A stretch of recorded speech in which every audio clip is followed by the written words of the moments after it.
Hey, hello everyone. Sean Simons here. Today we are going to be meeting up with a bunch of friends here on Zoom, and we are going to talk about what we're going to be doing over the next year. Obviously, we are going to be going sugar-free, but what else are we going to be doing? We're going to be taking out carbs and pretty much anything processed. Hopefully, we can lose a bunch of weight, but what else is there? I mean, other than losing weight, what can we do? What will happen? Well, I know that this last 30 days, I have tried really hard to be sugar free, and I've cut it. I mean, I've cut back a lot to the point that going completely sugar free is no big deal. Now, I still have the non the sweeteners like the erythritol and monk fruit that I'm using and other non-sugar sweeteners to sweeten up like my coffee and doing some lemonade, etc. And that's something that right now I feel like I need to do. I mean, I would love to be able to get back to just drinking water, but until I get off sugar completely, I think it might be kind of difficult. And that seems to be what's going on. A lot of people, I've just joined a lot of different no sugar or sugar-free groups, and they seem to be complaining about how difficult it is and feeling miserable, etc. when it comes to getting off of sugar. Getting off of sugar has been really difficult and is very difficult for a lot of people, and that's why there's sugar detox groups out there. One of the things that I've found trying to break free from the sugar is that I get horrible, horrible headaches. And some of the things that I realized that are caused by sugar is because I went a complete year without sugar, lost about 100 pounds. So I know that I can do it. I went keto and lost a lot of weight. Now, unfortunately, because of this COVID thing, here I am, gained a bunch of weight back. I got up to almost 270 something. I don't even want, I just want to say 270 because 70 something is just, I cannot believe it. I'm really surprised actually, because I just knew in my heart and soul that I was cured. I mean, how can you go an entire year without eating sugar, feel amazing, lose 100 pounds, and not feel like you're cured? So when Halloween rolled around last year, I decided to eat some candy, and it was not bad. It was actually pretty good. And I did it for about a week and no weight gain, nothing. I felt great. Did it for another week. Oh, I must be cured. At the end of the month, I started to see that there was some extra girth around the pants, around the waist. So I'm like, okay, I'll stop doing it. And I was hooked. I could not get off the sugar. I tried. I found myself doing the alien hand things, like I was, just shopping for something, and the next thing I know, there's sugar stuff in my cart. I'm like, oh well, it's just a little bit. And before you know it, an entire year goes by, and I've gained a bunch of weight. I'm up to like I said, about 270 something, and I was under 200 pounds before this all happened. So here I am, ready to go sugar free again. Thank goodness that my friends want to go sugar free with me. And we decided to do the no sugar bros. And we also are doing the sugar free bros too, because we think that the no sugar bros will be good for the podcast. And I don't know, the sugar free bros will be our website that we get together and talk about everything. So we got the podcast and we get the website. We'll put that all together, hopefully pretty soon. What you been up to, man? Uh, I've just been having some fun doing some writing. Are we streaming right now, or is this an unofficial? No, we're not streaming. It'll be edited if anything works out, and we'll put it all together, and this will be an edited thing. Oh, cool. No, that's cool. That's fine. So what happened to your podcast of losing weight and going OMAD or whatever? What happened to that? That just You sort mean of the dropped YouTube out. channel? The YouTube channel was taking so much time because I'm the kind of guy who likes to do so much editing I was doing so much for it, and in the end, I was just I really don't actually want this. Really, it's taking up too much of my time. You know. Gotcha. That's why I do streaming stuff like this. Little or no editing. Boom, it's gone. I'm done. Don't have to worry about it. I do like your Paramotor videos though. Some of them are really, really good. Dude, those are done on my phone, and then I upload them from my phone. I don't put any editing into them very much at all. I don't have Well, time for it. I'm like you. I don't have time to waste on editing, you know? I mean, I do very minimal editing. But thank you very much. I appreciate that. yeah, I don't see them all, but I try and pick out ones that I think, oh yeah, that looks good, and I catch that when I can, you know. It's fun. I'm going to be going up. It's a beautiful night to fly right now, but we're supposed to do this, so I'm doing this instead of flying. But tomorrow I'm getting up with a couple of people, and we're going to go out flying tomorrow after work. And then Saturday we're going to be doing a cross country and going all over the place. It should be pretty fun. And you've been doing that for how long now? About a year now. Which is pretty cool, right? Some consistency, a hobby that you obviously really love and you've really got into it. So that's cool, man. I think this is what I've been searching for my whole life. You know, I mean, yeah, I've been kind of popcornish and been, you know, doing this and doing this and doing this and doing this. But I think what I've been doing is trying to find this. I've been trying to find paramotor. And there's So nothing wrong with that because we kind of all do it and we don't always find what we like quickly. Sometimes it takes ages, right? To yeah, you know. And but yeah, you seem to really get a kick out of it, and it must be exhilarating being up there. it is so fun. That's all I want to do. I want to open up a paramotor school and just do this for the rest of my life. Um, Now, Brian got me into doing the, I mean, we've known for years that sugar is bad, stay off of sugar. And, you know, I did the keto thing for a year and went, you know, lost about 100 pounds, was under 200 pounds for like the longest time. And then boom, you know, I decided, oh, I'm cured. So let's go ahead and eat some chocolate for Halloween.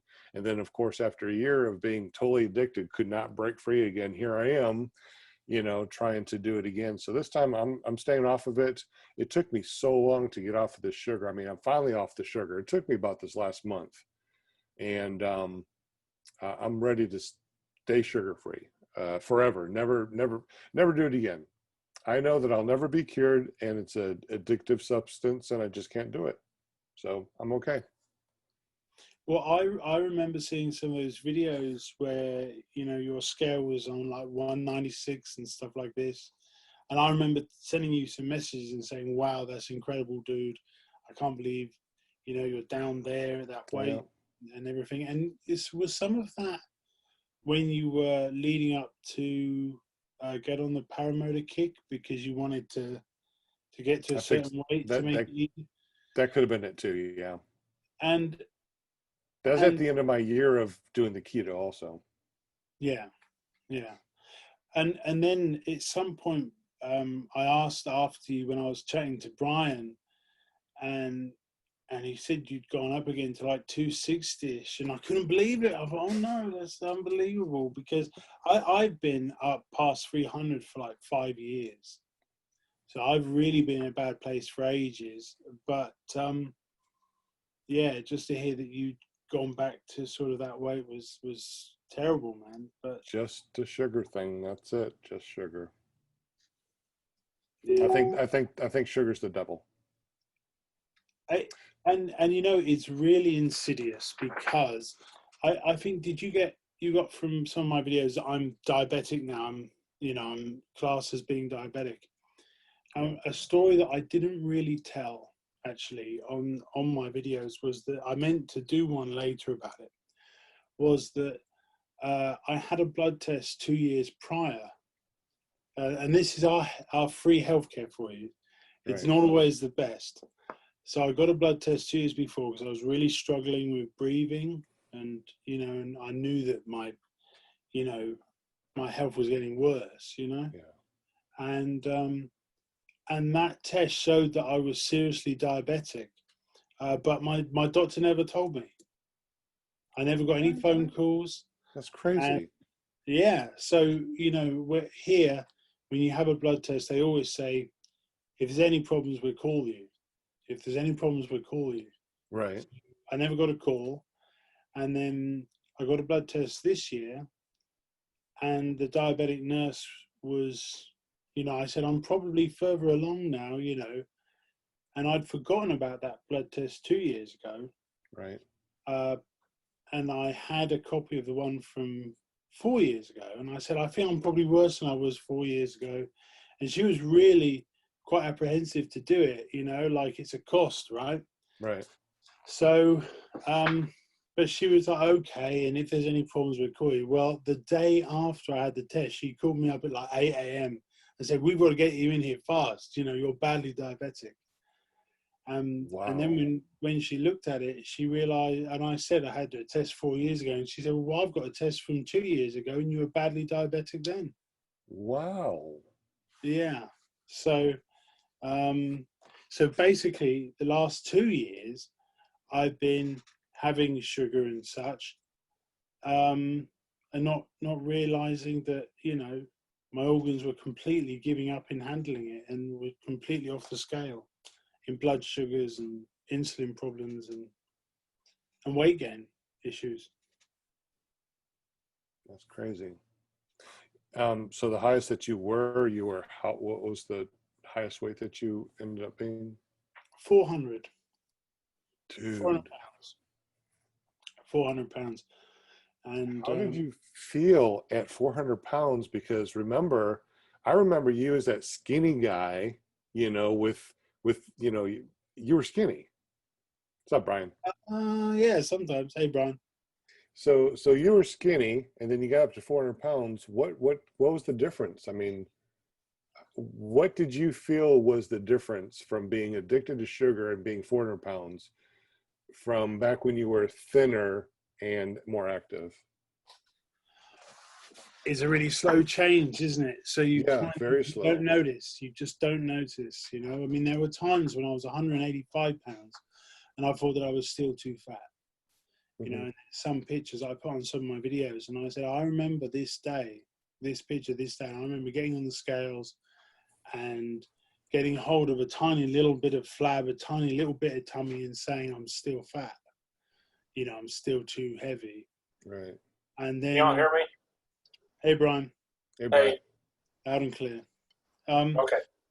Yeah, and so all the way along that, you just accept more and more, and you do a bit less and less, and you just, it's really hard to notice yourself, you know? But you remember how you felt when you're thin to where you felt like you were 400. What's the difference between the two? Like more aches and pains? You're just so tired all the time? Arthritis? Your blurry vision? I don't know. Well, one of the worst parts was in my job as a police investigator. I was interviewing people in custody, and I'd have to walk up one flight of steps to get back to my investigations office. And when you get back up there, everyone wants to talk to you, find out what happened in the interview, find out, you know, all of that stuff. But I couldn't speak to anybody because I was so breathless. Just that one flight of steps. So people would come to me and say, what did he say? What happened? Da, da, da, da, da. And I'd have to I could hardly breathe. That's how bad my breathing was. Just one flight of steps. So, Hey, Jack. Hey, what's up, guys? Sorry I'm How late. much? Hey, Jack. No, this you is good? kind of an impromptu thing anyway. It's no big deal. At least we're able to talk a little bit. So let me go ahead and do some introductions real quick. Simon, this is Jack. Jack, this is Simon. Hey, Jack. Hey, good to see you, man. Brian and I already know Simon. We've known him for years and years and years. We've never officially met, but he's our friend from across the pond. Yeah, definitely across the pond. Nice. And Jack, he's a new friend of mine. About a couple of weeks, got to know him through the Paramotor podcast that we did. So pretty cool. So today, I guess we can just talk about, you know, what we plan on doing with the No Sugar Bros, our podcast. Today I also got sugarfreebros.com because I was like, are we sugar-free bros or no sugar bros? I want to make sure that we got this all taken care of. And if other people are like the same way, it's like, so are they no sugar or are they sugar-free? That way they all come to the same .com or the same whatever we want to do. So we own both the .coms. No sugar bros and sugar-free bros. So we're the bros. Hey, we got a good bro panel here now. This is pretty good. I'm glad that we're able to do this. Simon, I'm glad. What time is it over there in your house? It is midnight.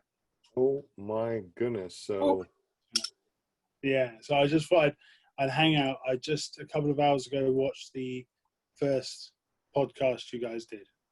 So I heard, what you guys said last night. So it was good. I caught the very end of it anyway, but I had to go back and watch the whole thing just to see what was going on. So I thought I'd at least try and stay around for a little bit tonight. What do you think overall? Do you get a good feel from it? Quality? Did you resonate with the topics at all? How did you feel about it? I did. I did get a good vibe. So that's why I wanted to just say hi today, because I did get a good vibe. Like it's, I don't know. I suppose it's whenever guys get around and talk honestly about these things is good, right? Yeah. Definitely. And I think this is something that's easy to do. You don't have to buy anything special. You just kind of just keep the sugar, you just don't buy the candy bars, don't buy the sugary drinks. Don't buy, things that have a bunch of sugar in it, stay away from it. Which reminds me, today, did you guys have any cravings or find yourself going for something and go, wait a minute, that's not what I want to do? I actually I posted that picture of the donuts in my preliminary post. Right. And I honestly had no temptation for it. I really did not. And I was so excited to not want it. I really just wanted to go take a picture of it just to show what I face.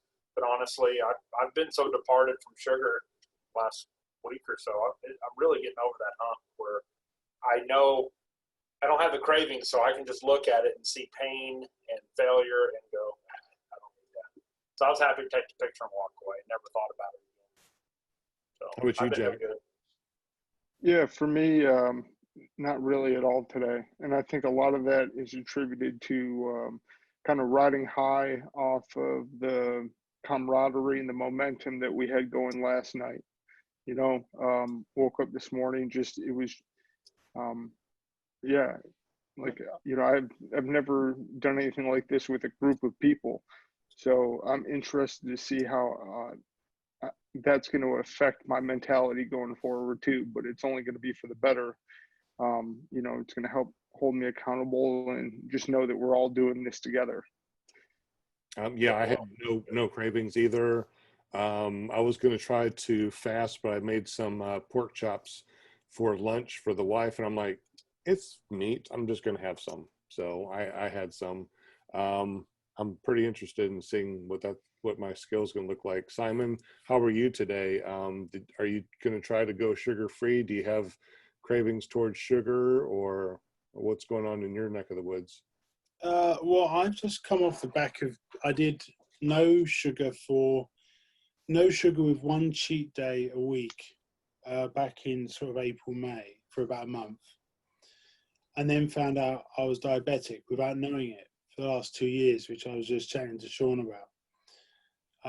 And at that point, I went carnivore for a couple of months. So totally took out all 3 days, cheat days, because they were just destroying my blood sugars and my whole system was. And I just didn't realize it. Back in the day, you could have a cheat day and be pretty okay, if you're doing well the rest of the week. But that is no longer for me. So then I did carnivore for a couple of months and felt pretty good on that, but I was probably having too much. I was doing carnivore type OMAD. So I was having 1 meal a day. I was probably having too much. And so I'm going to do a bit of fasting. I've had a lot of experience with fasting. The most I've done was 28 days a couple of years ago. And we've done some dry fasting and such. But I didn't even know you guys were already on what you were doing. So We just started. Yeah. Yeah, So it just started I mean, it's my birthday like yesterday. it's my birthday in a couple of days, Happy and, birthday. and I was gonna visit some friends back in my hometown. And I was originally planning to have something to eat and, you know, just leave myself free for those days. But I may not do that, honestly. You know, I may not, because they haven't got a big issue with having some big meal or anything like that, you know. So they know sometimes I'm fasting or I'm doing something particular. So it doesn't really matter. So I may, over the next few days, just start a water fast. So that's, Good deal. that's what I'm doing. Have you thought about maybe doing like sugar-free options on your birthday, like having sugar-free cake, sugar-free candy, sugar-free soda? Yeah, I'm not too bothered with those things. If I'm having them, I kind of have the real thing, but then I shouldn't really be having them anyway, you know. Right. So, but I felt pretty good listening to you guys last night. It was cool. So, but my intention is to get on a fast, you know, and enjoy that, because my system really needs some healing. You know, I probably have a liver 2 or 3 times the size of a healthy liver, Right. you know, because I've got such a fatty liver, you know, and my pancreas needs some time to recover as well, you know, and try and get back to handling insulin. You know, hopefully I'm at the stage where I can reverse these things, but it's going to I take think you're time. young enough. I think you're young enough. You should be. Well, it's taken a lot of damage, you know. There's a measurement for an enzyme that sort of shows fatty liver. And the unit, I'm not sure on the unit, but it should be under 41. And on a test 2 years ago, it was 175. So it sort of shows you how bad my liver is. And it was down on this test, down lower, but I've basically been running on with type 2 diabetes, self-inflicted, and not even knowing it for 2 years. So I'm looking to enjoy a period of fasting to try and give my body time to heal some of these things. Would you be interested in just for sure staying off of sugar and try that? And if you want to fast in between, you can, but knowing that you can have yourself some sort of meat or something like that if you get hungry. Is that something that you'd be interested in trying? Well, I did the carnivore thing, you know, and which I really consider more of a. I know quite a few people that are doing the carnivore diet around me, but I tell them, don't call it the carnivore diet. Just say no sugar, no carbs. Right. Because people can handle that. People can handle you saying, "Oh yeah, I'm just cutting down on the sugar, you know. I'm just cutting down on the carbs, you know." Which Because is that's what we're more trying to accepted, do here, yeah. you know. But if you And say carnivore, you're some kind of freak. that's right. Yeah. Or vegan or these other, food religions. Yeah, or if you just say I'm just eating meat, and you know you get the same reactions, you know. So anyway, so I think I really am invested in doing a good fast. You know, I've Okay. done some dry fasting as well, but I think I'm not going to do so much of that. I'm just going to do a nice water fast. Real quick, Simon, if you don't mind, what's the longest you've gone dry fasting? 6 days. 6 days. I think Wow. mine was 6 days That's too. incredible. Yeah, and the only thing that I felt doing that, and that was while I was doing my job, you know, an active job, mentally stimulating job,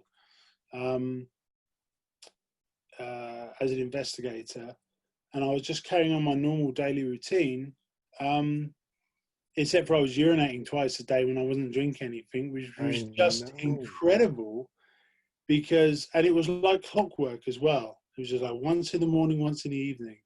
And it's like, where is all this coming from? And of course, it's because your body is breaking down fat to get the hydrogen, body, then yeah. mixed with oxygen, Yeah. breathing in and creating metabolic water. It's incredible. It's absolutely unreal. Yeah, I didn't believe that metabolic water either until I dry fasted for 6 days, and there was just so much water involved. It's unbelievable.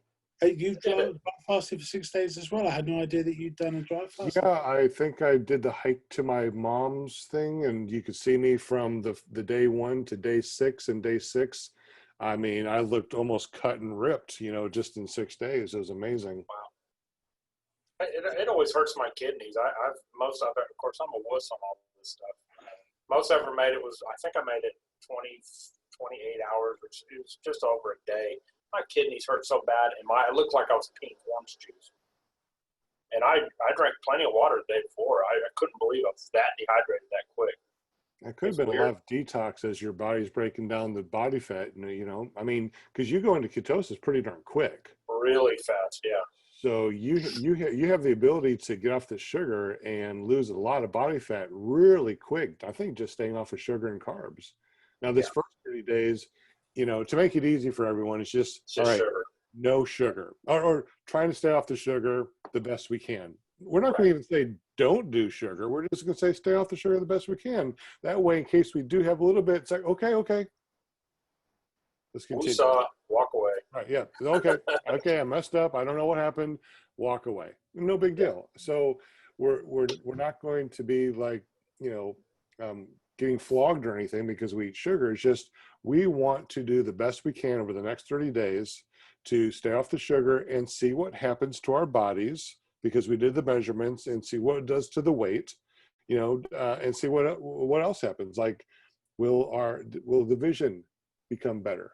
Will our skin heal up a little bit? Will we sleep better? So, I mean, there's a lot of metrics that we want to check out in this first 30 days. Now, the second 30 days, we want to take and cut back carbs. The next 30 days, up to 90 days, now we want to be a little bit more strict.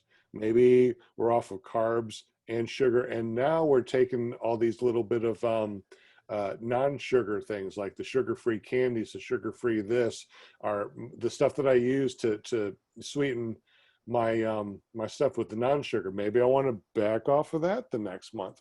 But I think this going into this nice and slowly, realizing that we have a big group here, we all are going to do the best that we can, and we're hopefully at the end of this year, we're going to be not only off of sugar and carbs, but we can say we're keto because we have a lot of ketone bodies and we feel better. So we also got ketodocumentary.com, and I really would like to make a documentary of what we're doing for the next year, put it all together, and submit it to the Sundance Film Festival. Because barring COVID, we need to figure out a meetup of some kind. This is. Well, I want to come fly with Sean down in Arkansas sometime anyway. So I'd love to come visit you guys. Real quick, if you don't mind. One of the things that I love about what we're doing here is that, I don't know about you guys, but if you're anything like me, I like to go online and like to listen to, people's, personal anecdotes of their stories. And, just like Simon's talking about going, like I've done the carnivore thing for a decent amount of time as well. But the problem is, I got to go to find, there's some stories that are well documented, some that aren't. But with this group here, we have all of these stories in one place. And so we can all learn from each other's experience, say, hey, how did you feel at, 3 to 5 days or 7 to 14 days, and we can kind of, talk through this together. So I really like the community aspect of it too. And I think that I'll be able to learn a heck of a lot from you guys. And so I'm really excited about that. And we'll be able to learn a lot about, not only this, but I'm really hoping that in the future too, that we're going to have a bigger panel. Here we are up to 4 people on this panel. I really see it just like the Paramotor podcast, having at least 8 people doing a podcast with a guest. Yeah. I mean, that's how Jack pretty much became involved with this. Yeah. Simon, I know it's after midnight right now. Is there anything that you want to talk about? Because, you're the one that's going to have to jump off of here, when you get tired. I don't want you to feel like you have to be on this or anything, but. No, I was just actually thinking that who is doing their bloods. I mean, Sean, I know this is something you've done in the past, you like to check your bloods, and you were talking about ketone bodies. Are you guys all going to be keeping up with that in different ways? I know Brian and I have the ketone things and the blood. Do you have the blood thing too? The Yeah, it your does too. blood sugar? The Okay, I Mojo did my, meter. what's that? The glucose meter? Yeah. Now, The Keto Mojo does both. Yep. yeah, I also have Yeah. a ketone meter. You have one too, Simon? Yeah. Okay. Nice. Jack, do you have the glucose thing, but just not the ketones, right? No, I have both. Oh, we all do. There you Sweet. Sweet. I posted my video this morning because instead of just doing pictures, I just did a quick video. It's just easier for me. I edit up everything on my phone and just upload it. It's just easy. But I showed my my blood glucose. I think it was 97. I'm not going to do ketones until a week from now because with my blood at 97, I know I don't have ketones right now. Or if I do, they're very low and I don't want to waste a strip. Yeah, they're expensive. Yeah, they're definitely more expensive. I got the ones over at Walmart, so you can get 50 strips for like $5. That's not Wow. The Rely On, those are the cheapest way to go. Then I got another meter that I can get 50 strips for $20 for ketones. I like it. I like it too. So, Brian, did you do your blood glucose this morning? Your fasting blood glucose? I haven't used that meter in a long time, but I can start. How about we start tomorrow morning officially? That way we have a fasting blood glucose before we eat breakfast. Yeah, I can do that. All right, that sounds good. Simon, you want to do it too? Yeah, I mean, I haven't the last few days, but I put it down in my page a day diary of what it is every day normally, because I've had a few days off, I haven't. But one thing I was going to say is that my system is so messed up.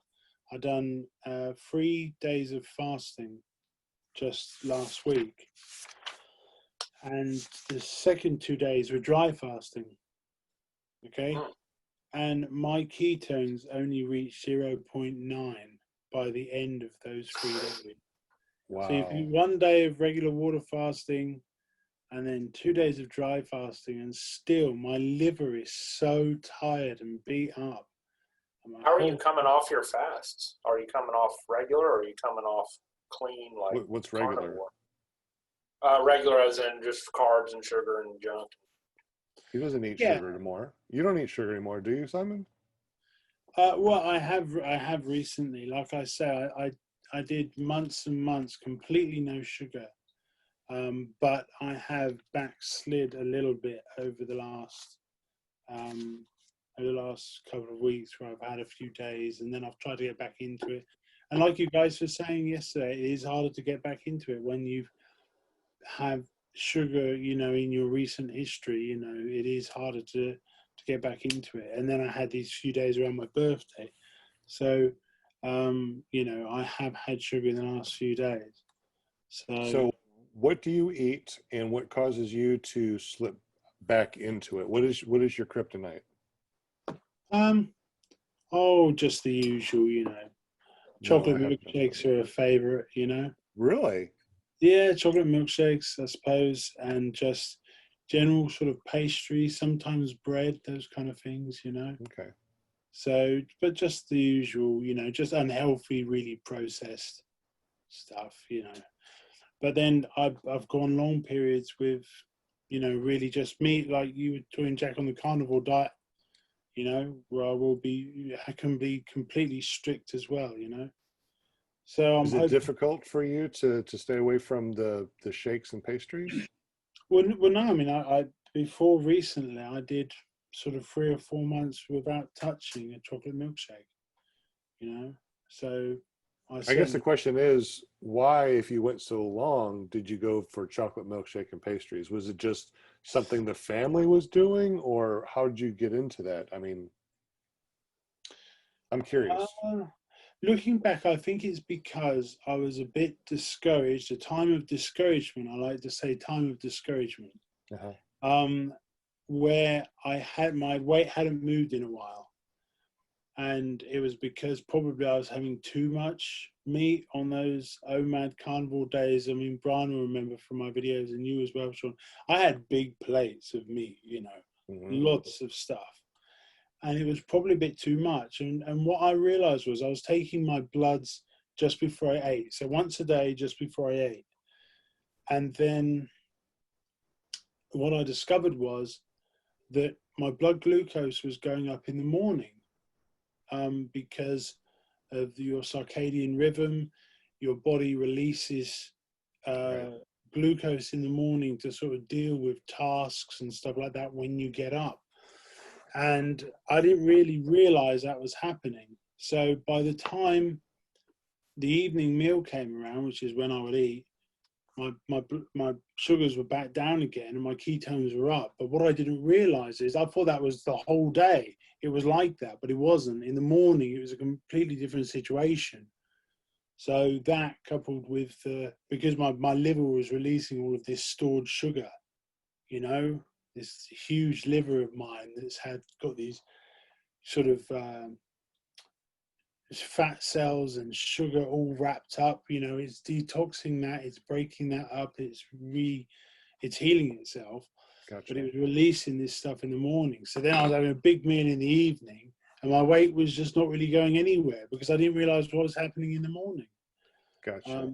Dr. Boz is a great one for that. If you want to see some videos about that kind of stuff, Dr. Boz is fantastic and does a spreadsheet where you can put in your glucose and your ketones, and it gives you it works out a rating of, you know, how much sort of your system is optimized for fat burning. So Dr. Boz is fantastic. So now I do it in the morning as well as in the evening, you know? Right. Do y'all get any sense that perpetual cycles of water and dry fasting, your body's getting used to it, creating maybe in its own way, it's creating a resistance towards it from doing it too much, too often, and relying on that as a means to lose weight? I have to be completely off of sugar to do any fast. No, but what I'm saying is, like with Simon, you know, it seems like every time you go on this journey, your ability to get into ketosis, you know, it seems like every fast it just gets harder and harder to do. So I'm wondering if all these perpetual fasts are not your body's like in its own way, kind of understanding what you're doing, and it's like, you're up to your old tricks type thing. You see what I'm saying? And I know our body's not consciously intelligent, but. And how much sugar and carbs is there in between his fasting and stuff too, you know? But he's also done cycles where he's done cycles of it where he's completely off that stuff and cycling off of a carnivore diet often through fasting as well. So, but I'm just trying to be general. Yeah, I get your question. Like, I don't have any experience with dry fasting, but, you know, I could see, like, you know, water is the most important thing our body needs to survive, you know? So the more we do something, the more used to it our body's going to become. So it might almost be in a survival mode at that point, you know? And it may just be trying to hold on to every last ounce of, you know, stored energy that it has, you know, in that, you know, in the liver first. I mean, I'm not a doctor, I don't know, but just kind of trying to think it through a little bit. You know, I think your question has some merit there, and it's, you know, maybe something to ask one of our experts sometime. Definitely. We'll have to ask. We'll need to remember. I'm definitely not advocating one or another. I'm just simply proposing a question. What do y'all think of that? Well, this whole journey is about questions, so hopefully we can find a bunch of people that have the answers.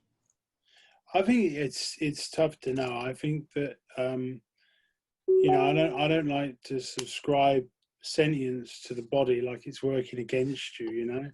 But I do think that I've done so much fasting which has been good, but then binging and other unhealthy habits. So while I've tried to do good things over the years, really, I've done so many bad things. My body is just slowly getting worse and worse at handling these things. I'm still, every time I try and start going in an upward direction, I'm starting from a lower starting point.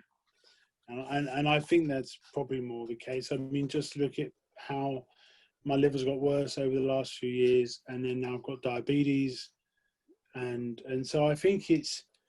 I mean, I remember sort of in about 2012 when I first sort of started trying intermittent fasting. Yeah. I was doing so well with that, and that was with eating carbs as well in my evening meal. You know, not sugar, not hard sugar, but just carbs. I'd never be able to get that response now because I think my just overall health of my system has just gone down and down and down. So I'm always starting from a lower place. So I'm just searching for that consistency and that healing really to get back up to there. But I think that's mainly what it is. I think it's just that I haven't done anything consistently enough or got the fat off or stopped the binging for long enough that, you know, I think I've just always started from a bad place, and it's got One so thing that we can do this next year is just stay off of sugar. You know, I mean, just no sugar for a year. What will happen no matter what we do as far as eating or not eating, exercise or not exercising? I mean, we got a good support group. Let's see what happens to us. You know, will we get better? And here's something too that I don't say, but I don't eat or drink milk as far as, you know, dairy. I mean, I'll eat cheese because it doesn't bother me. Milk, it bothers me. I can actually feel myself hurting after consuming milk. So I just stay away from that. So, I mean, that's something that I'm used to staying away from because of the pain. Another thing too is bread. There's just something about the new yeast that they use, I think. I think it's the yeast. They genetically modify the yeast. And after, I mean, the smell of bread just smells very yeasty. And after eating it, I get like flakes, my skin flakes off. It's just really weird. Only if I eat bread. So I stay away from bread because it just does weird stuff to me. Sugar, of course, you know, it gives you that brain pop. Ooh, sugar, it's awesome. But I think that's a trigger for me that that I don't like because I think that it ferments inside me and causes me to be drunk, literally, because when I wake up in the morning, I feel like, holy crap, was I drunk last night? Why the hell did I do all those things? You know, why did I buy that stuff? Why did I say those things? So I think sugar is not good for me mentally. I agree with that fermentation aspect to get mildly drunk. It's almost like you become a functional alcoholic. But Yeah. you eat sugar all week, and you're making all these really stupid decisions. Obviously not as major as drinking, but you know, you wouldn't drinking, you know, but you still have that same after effect of regret. You're like, God, why did I buy that thing? Why did I sit 4 hours to watch TV and stuff? I wonder if it messes up our ability to manage our finances. You know, it's like, look at people that don't eat sugar and milk or carbs or whatever. Are their finances good? Are they, you know, rich? Are they, you know, wealthy? How about people that eat a lot of sugar? Are they, you know, have they squandered their money? Do they have any savings left? Are they in debt? You know, that's something that we can look at too in the future, in future episodes to find out, you know. What's that? I think Sean wants a new paramotor. Well, if I stay away from sugar, I'm not going to get a new paramotor. That's for sure. No. I don't want to buy nothing when I'm off of sugar. I don't want to buy anything. I want to save money. I'm not sure if you guys can, relate to this at all, but one of the things I like about, so sugar is probably the main culprit that, leads me to binge, carbs to, some extent too, but leads me to binge and then go off the rails for days and weeks and months. Yeah. But making this, relatively modest of a change, it's not like we're trying to, completely restrict and say, not only are we having no sugar, but we're not allowed more than 1,200 calories a day. We're not allowed more than, 30 grams of carbs a day. This is all up to us. But I guess the point I'm getting at is making a small change like this, how much that can positively affect, every other aspect of your life. You're just like Sean said, your finances, your relationships, or your work. It's like, do you guys have any experience with that? I think there's going to be a big key takeaway from all this. every one of us is on a different journey from the same focal point. Every one of us is going to do something a little bit different, but it all seems to revolve around getting off of the sugar. You know, the theme is that sugar is an addictive drug, and it's the gateway to everything else. But we're all going to kind of face different journeys to get to. I was reading that lady that came on that was supposed to come on. I read her little bio thing, and she's a complete abolitionist when it comes to sugar. And I have been on and off about that.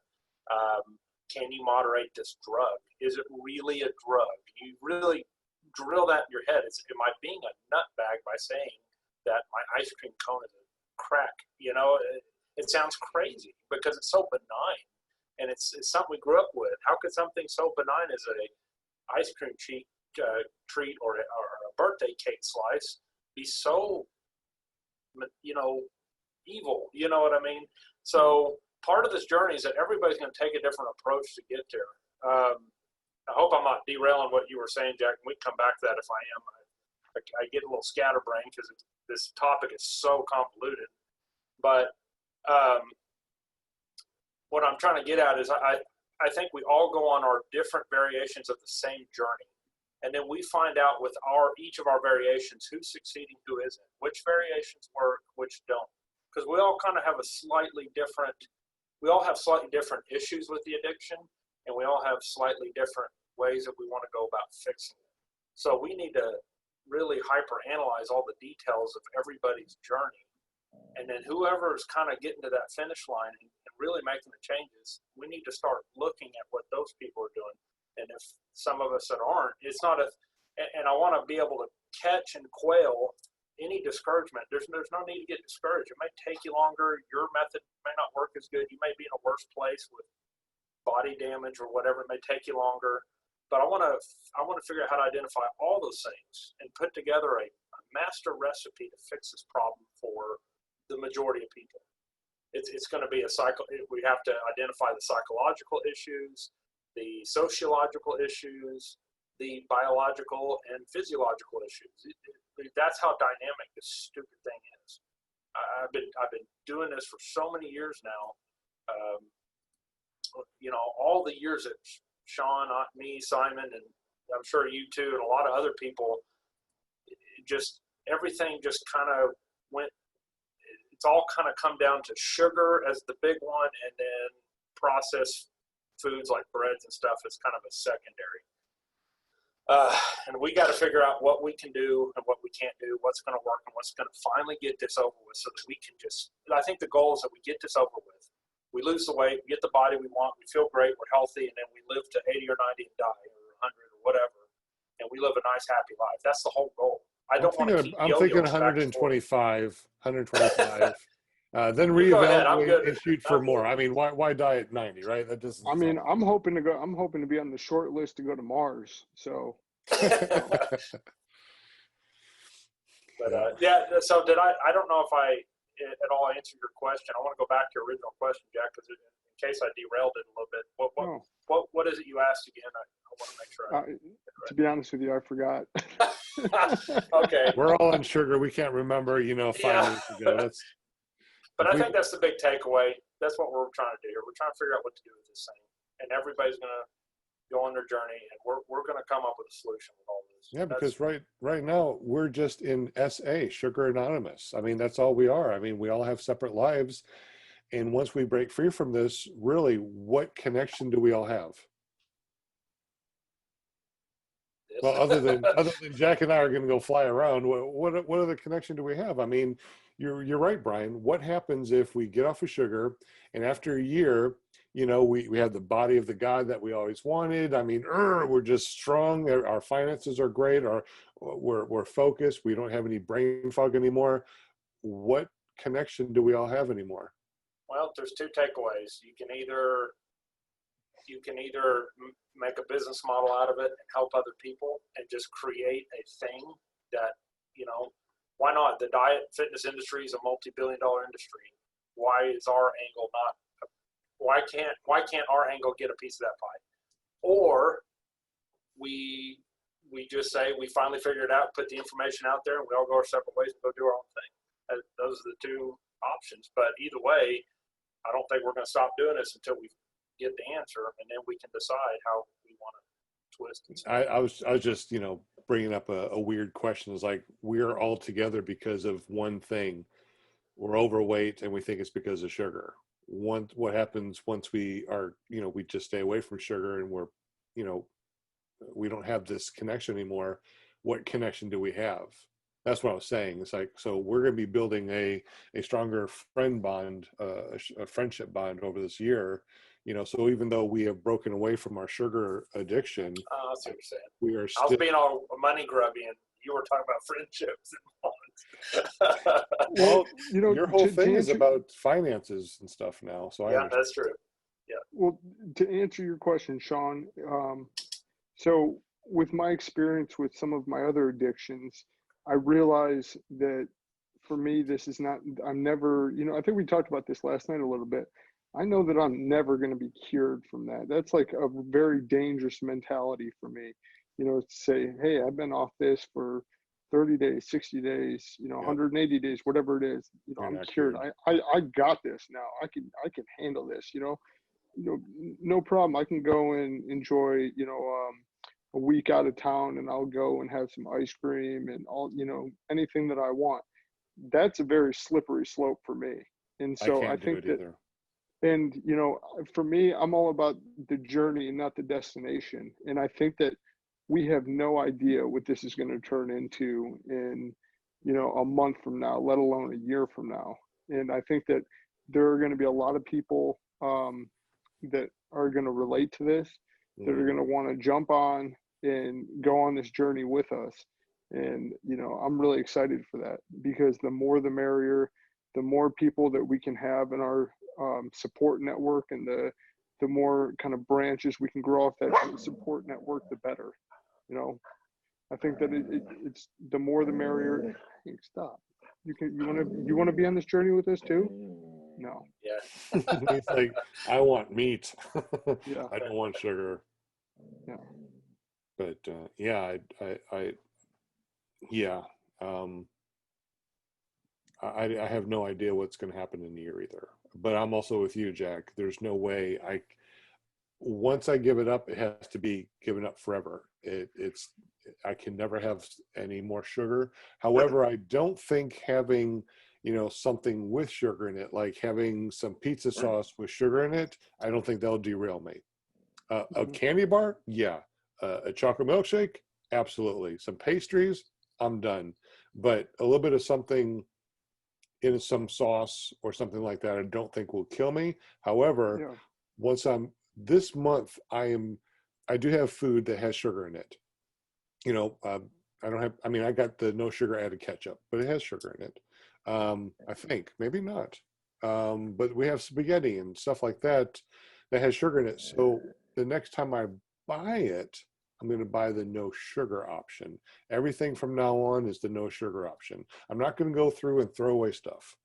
That's ridiculous. What's your takeaway, Simon? Are you an abolitionist at this point, or are you undecided, or where do you land? Yeah, Jack, you said about not being cured, right? I did 3 or so months of absolutely no sugar at any time, really strict. The first time I had a little bit of something was just some gas station, what you would call gas station snacks. We call them petrol stations. And it didn't really seem to affect me. I was like, hey, this is all right. This is okay. I haven't been buzzed. Yeah, I'm all right, But then, of course, the next day, I kind of had something again. And then, and now, yeah, there is a real craving back, which I've got to kind of quell again. So definitely, and Zoom is such a cool thing to do this on, right? The technology is getting better and better just to be able to do this, and I think it's good. It's like accountability, isn't it? So it's a different level of it, so this is almost like an advanced version of what we did back in 2008.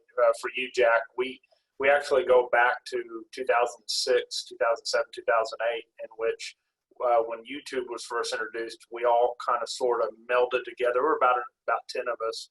We sort of kind of created a weight loss community. But back then we were doing EAS Body for Life with Bill Phillips, those contests. I don't know if you're familiar with those, but we were doing that $1 million traditional challenge.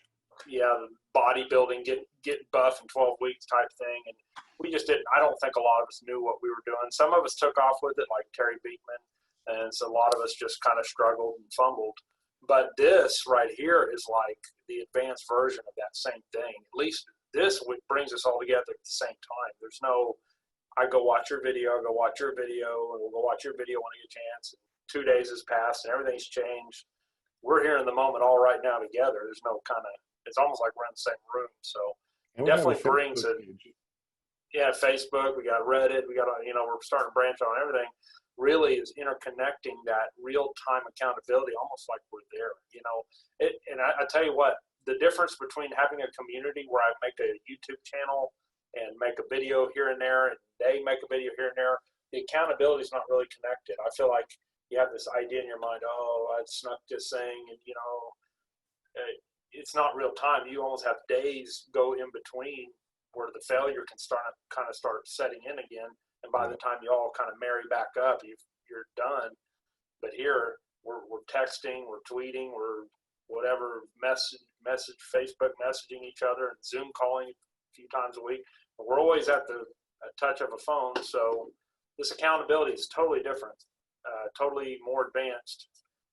But with that being said, and I think all of us know this, and all of us are guilty of it, we got to man up with this thing.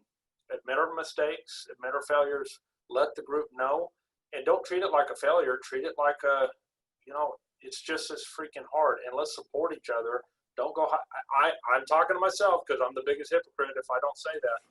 Don't go hide under a rock and don't disappear because you're not really hiding. You're not Don't disappear if you had a Coke. It's like, okay, you had a Coke, whatever. Let's move on. Your donut, whatever. Yeah.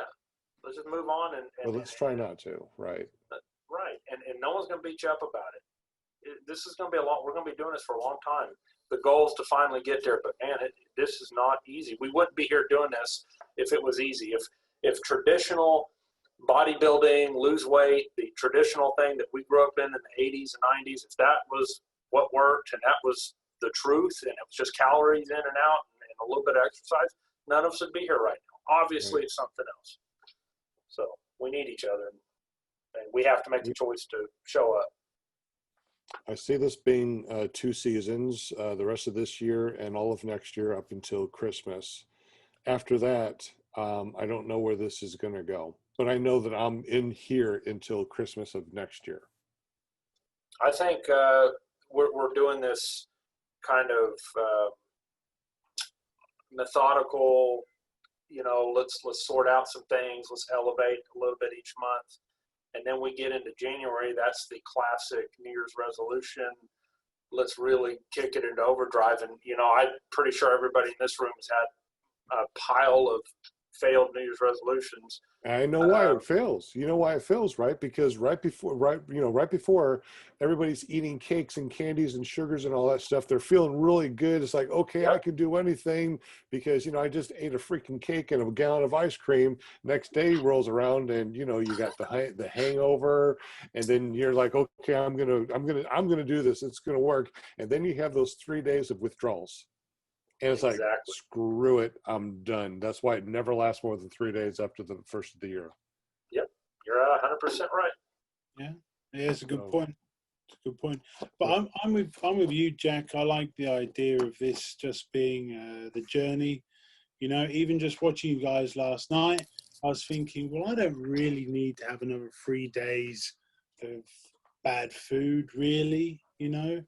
I don't really need to do that, so that was good encouragement. And if we can keep doing that for each other, you were saying about not hiding when you have some, we're sharing here as guys our experiences. I've been writing a novel recently and packing away thousands of words a day. I was busy this morning, but I also ate some crap. I bought some crap today. I was eating that. this afternoon and this evening, my energy and my head was just so off, and my body was so off. And I actually had a nap because I basically my body was just digesting this rubbish food, and it just shut down like you do at Christmas when you totally overeat. And that's the kind of effect even just a moderate amount of bad food has for me now. And I got hardly any writing done. I got about 500 words done just before I came onto here. So I've sort of thrown away the day. But just because I've just loaded myself with some rubbish food today, you know? Right. So you know, these are the kind of things that we experience, right? So, but it's encouraging to me to feel like, you know, to get off of that again. And just get back to a more even keel energy, you know? Well, we just added Guy Ford to our panel, to our No Sugar Bros podcast. He's the one that made that remark earlier saying, No Sugar Bros couldn't have found this at a better time. Podcast was awesome and very motivational. My journey begins now. Thank you, sir. He texted me. Oh, you can't see that. He texted me, and we talked throughout the day, and he said that he would like to get into this. He's pretty much like us. He was fat. He lost some weight. He gained some. He loses some. It's pretty much what we've been going through. He said he would love to be on the podcast and talk and do this. So we might have another member on here, and he's also a paramotor guy too, Jack. So maybe we can all get together and have a fly-in someplace or something. That'd be pretty cool. I just Where's he from? Don't ask me things and stuff. Come on. I can't Sorry remember. to put you on the spot. No worries, no worries. Let's see. He is. We've been friends without being friends on Facebook, and so we're not even friends on Facebook. I told him that I'd like to be friends, but you know, some people may not want to be just friends with everybody. But he has a pretty good page, what I can see of it. Seems like a pretty cool cat. But anyways, we'll see if he jumps on. I have been on a bunch of sugar-free groups. I just found a ton of them, and I've been joining them, and I've been saying stuff. Here's one I posted on 21-day sugar detox or something like that. I said I want to go a year without sugar, and somebody said, "Settle down, cowboy. Start with 21 days.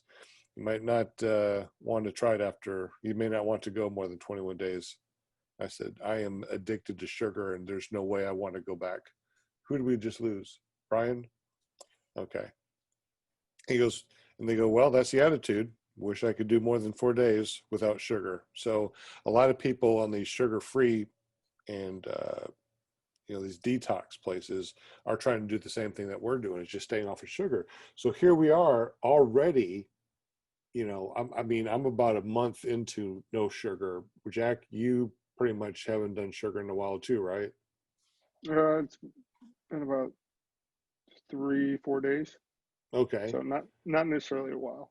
But you fasted before, and you've been without sugar, and you've done keto, so it's no big deal. Simon, same way. You know, you've done fasting, you've been keto and stuff like that, so it's no big deal to start off. We already know what it feels like. For the first 3 or 4 days, it's awful.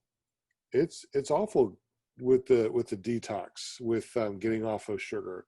So real quick, Simon, when you go from eating sugar and then you decide to get off of sugar, and maybe even faster, just get off of sugar in general, what are some of the symptoms of detoxing from sugar that you can remember? Well, I mean, when I fasted the other day, but I'd had some sugar, you know, it's so much harder. Just also mentally, you know, there's just swimming around in your head justifications to eat or to eat badly, you know. So I think there's just a huge increase in that, you know, when you're on sugar, you know, when you've had sugar. But what That kind of what kind of symptoms do you have as far as like breaking free? I mean, do you have headaches and sweats? What kind of symptoms do you actually have? um, I haven't suffered too badly with those. Headaches sometimes, maybe, you know, if I've started a fast but I've had sugar the previous day, you know, maybe headaches. But I think I've managed to. I don't tend to do this keto flu business, so I don't tend to suffer badly with that. I'm just sometimes a bit of a flake when it comes to staying on something and then suddenly saying, oh, well, I can do this and I can, this is the new plan. I'm going to do this instead. And really it's just the justification to eat, you know? But I think I've got, I mean, those used to be justifications to eat bad food though, you know, just like you guys were talking about long weekends and stuff sometimes and you messed up Friday. Well, let's just get for the weekend and then we'll start, Right. you know?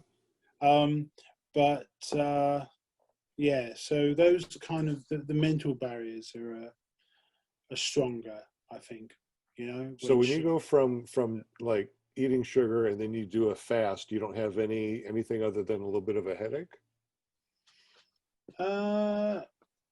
Yeah, only sometimes. Only sometimes. Sometimes nothing at all. Well, if it's so easy to go from sugar to no sugar, what draws For you back to me, the sugar? Yeah, what well, draws you back to the but sugar? remember I said about those justifications in my head. You know, I Right. get to the end of the day and maybe it'd be like a fake hunger. You know, and and just thinking, and then just the mental desire to eat food, you know. So those are the kind of struggles that I have, you know, rather than actual physical maladies, you know. And Oh, you know, Brian lost connection. yeah, and just touching off what you said, Simon.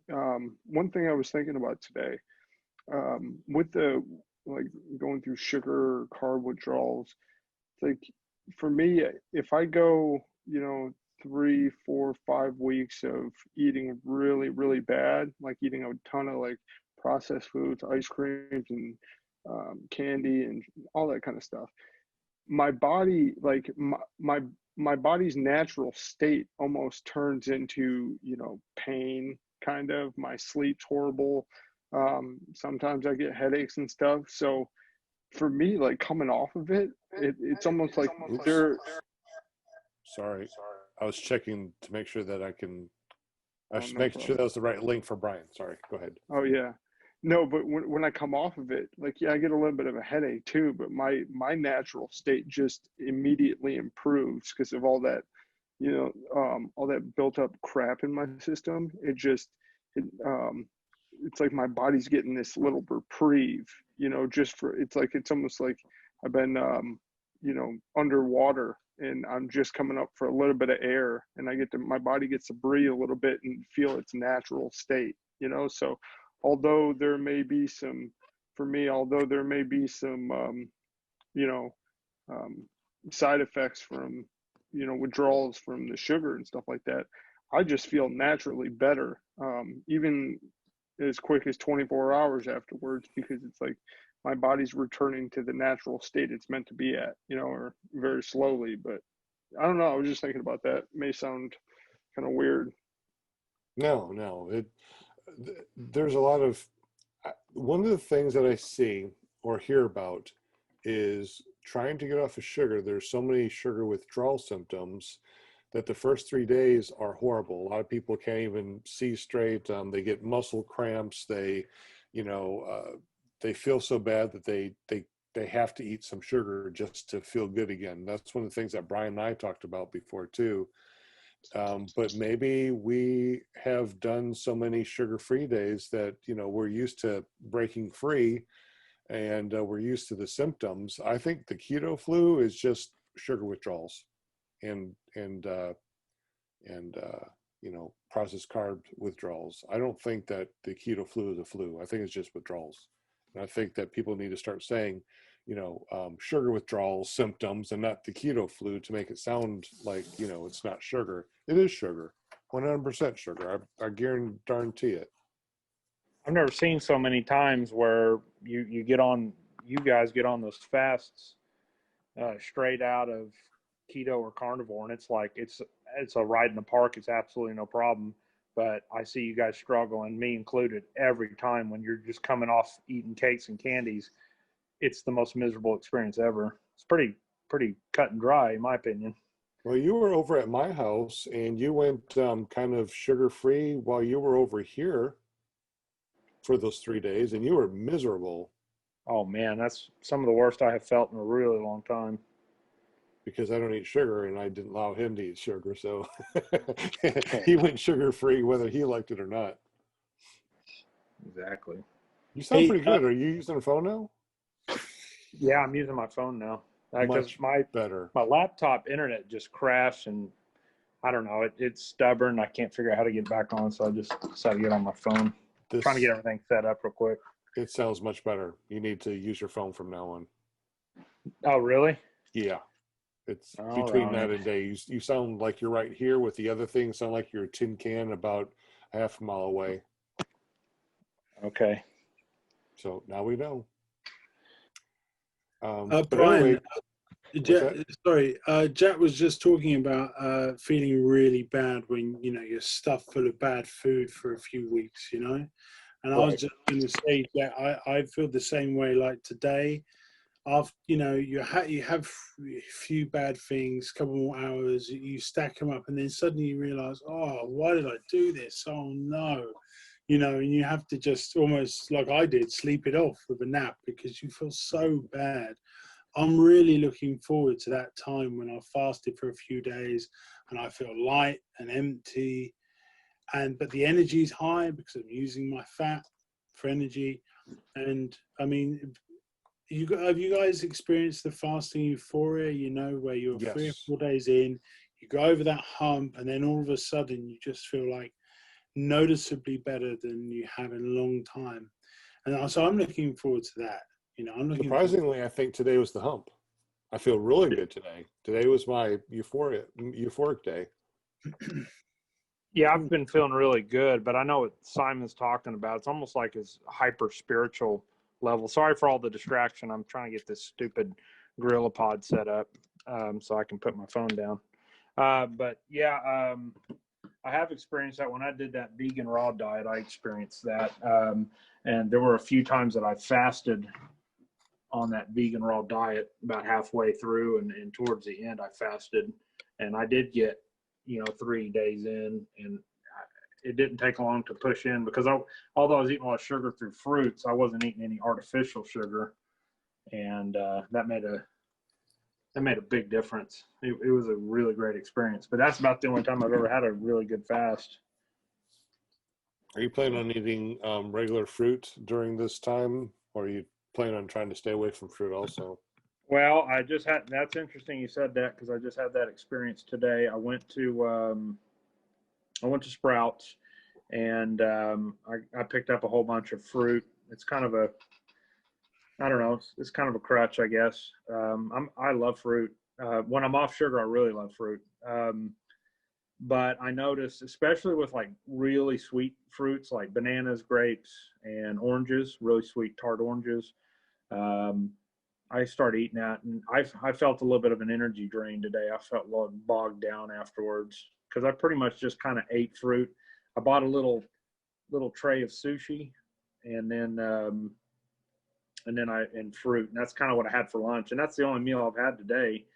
And I probably won't eat tonight, but just because I'm trying to, skip a meal and do 20-hour fasts, things like that. But yeah, it's going back to your question, fruit. The last few times I've done this, I do notice I'm a little bogged down afterwards. So I'm not demonizing fruit, but it just depends on your own physiology, I suppose. But it doesn't kill me. It definitely doesn't do anything like real or processed sugar does.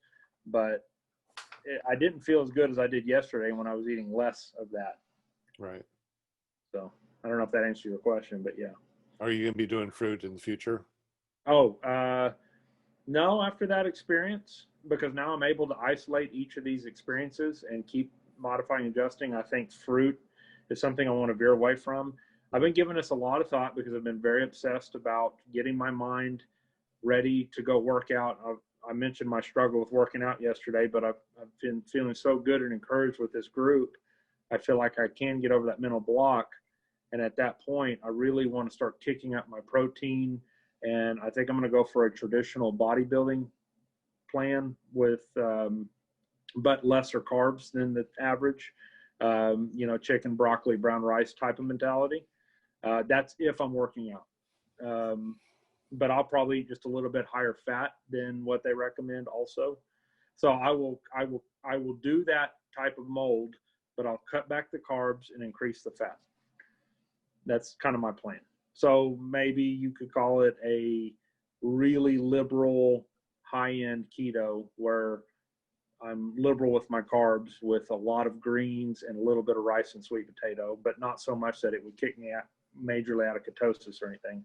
So I don't know if that what I just described makes any sense, but I'm going to try to Makes a lot of sense. okay, I'm going to try to keep fruit mostly out of that equation. I feel the same way. It's like, if it's real food, eat it. I mean, we're not counting calories. We're not counting, carbs or anything like that. The only thing we really want to do is stay away from sugar, and the processed sugar is the big thing. I just don't know if you want, I mean, I just don't do fruit. I just don't care about fruit anymore. I just don't want it. But that's just me. I mean, I don't care if you guys do fruit. I mean, that comes from nature relatively, without the genetically modified stuff that we have now, but I don't know. Where do you two land on that, Simon or Jack? Yeah, guys, what do you think? Jack, you first. Yeah, for me, I don't really have anything against eating a little bit of fruit here and there. I mean, just like with anything else that I love oranges. I'm just not going to go and eat 10 of them. I'm not going to go and get a box of clementines even and eat the whole crate right then, because anything that makes me feel good and that tastes good, like I can eat a ton of it. It doesn't matter if it's ice cream or if it's if it's broccoli. If it tastes good, I want a ton of it. Right. But for me, I'm just trying to take a little bit more of a moderate approach. And so, if I have, an orange here or there, sometime once in a while, I'll have a grapefruit. I enjoy that. But it's not going to be, that might be like on a special occasion.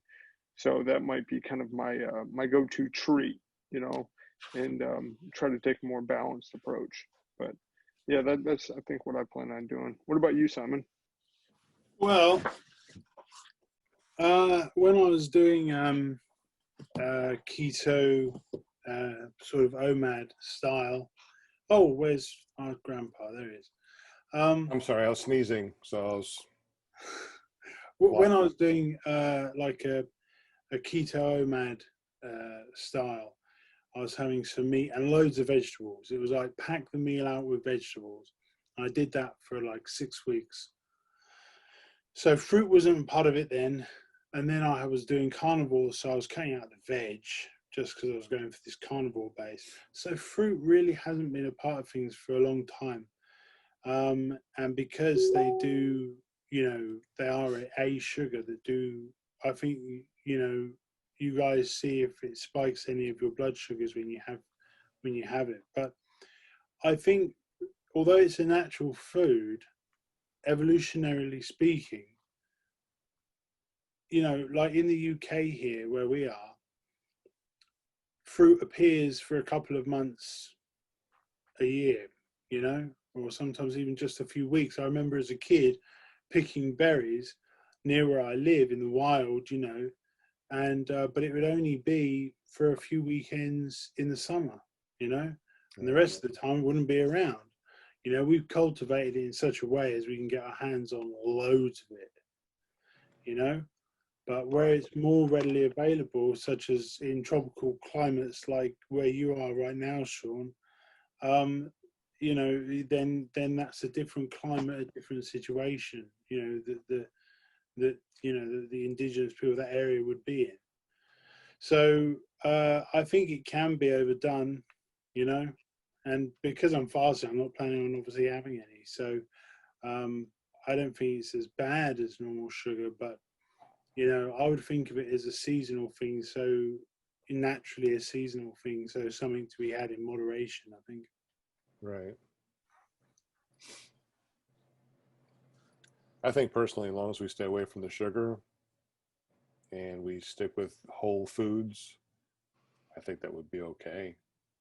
I think we just want to make sure that we don't eat anything that could cause us to go back to eating, processed sugars and carbs.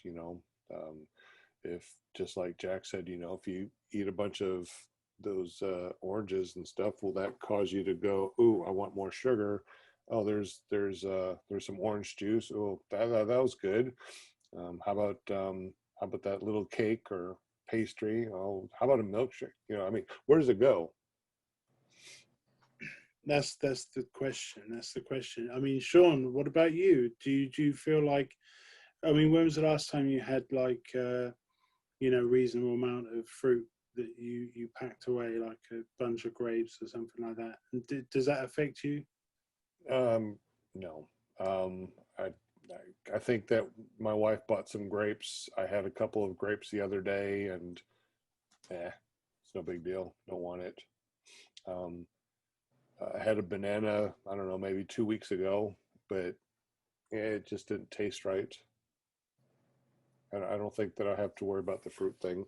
My thing is the processed sugars. Those things kick me. What was it, Brian? The cheesecake.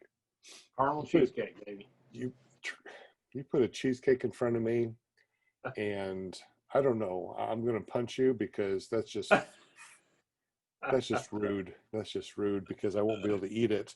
But that actually happened after we were talking about foods that trigger while he was here, and no kidding, the next day or the day after when it was Tuesday.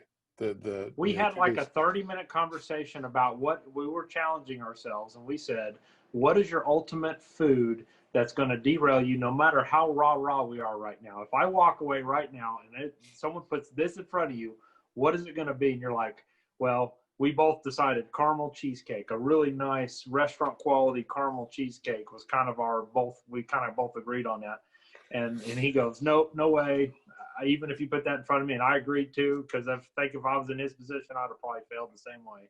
But anyway, that's where it started. And then Monday, when I left Sunday, we talked about it. And then Monday, you go ahead. Well, Monday I was craving it, but I decided not to. The next day, Tuesday, I had to go to Little Rock and be in the office for 6 hours because one of our people left, so I'm covering for him in the office in Little Rock. And no kidding, they came out with a big caramel cheesecake. They said, look, we probably need to eat this because, there's no place to put it. So we either eat this or we're going to throw it away. Your two worst enemies, free food, because we were told as kids free not sugar. To waste food, starving kids in China, and your ultimate trigger. So you had the two worst things thrown at you at the same time. So I was like, you know what? Okay, I'm going to go ahead and eat this. I'm going to go ahead and enjoy this, and I'm not going to do this again. And that's what I did. I ate it. I enjoyed every single bite because I don't want to do this again. And here we are doing this podcast. So for the next year, I will not do it for sure because we're doing a podcast. We're doing the keto documentary. I don't want any of that in my system. I'm just like, okay, what can I do? I mean, now I got you guys. Because I have you guys, I ain't gonna eat it. Now you can put that in front of me. I'll still punch you, but I can throw that thing away, and I think it'll be all right. How long did it take you to recover from that one slight bit of cheesecake? 3 days. 3 days. 4 days. 3 awful days. And it went from everything from my vision went almost blurry almost immediately. I could tell because on the drive home, I could tell, things were a little bit blurrier, not a whole bunch, but enough to be like, okay, my eyes are blurrier. Was so exhausted. I was yawning and yawning and yawning. I went to bed early, slept for 12 hours, woke up the next day. I was just exhausted, and I had the headache that wouldn't quit. And that was like 3 or 4 days. So finally the weekend rolled around. I was like, okay, I'm over this hump. I'm good now. And so here we are. Sure. A week afterwards. When was the last time you got checked out for diabetes? Because I mean, that's surely got to be pre-diabetic, because that's your system not being able to handle sugar at all. Well, When a was the last year time you ago, got checked out? a year ago, I had all my blood work done. I was perfect. But a year ago, I was 180, 190 pounds. This whole last year, I gained a bunch of weight from last year, and I got up to 270. So yeah, you gain 70, 80 pounds, and you eat a bunch of sugar, and that's the reason why you're that fat now, is because of sugar for a year. Yeah, I'm sure that I'm diabetic. I think that one thing to mention, and if you guys all understand this already, then say so.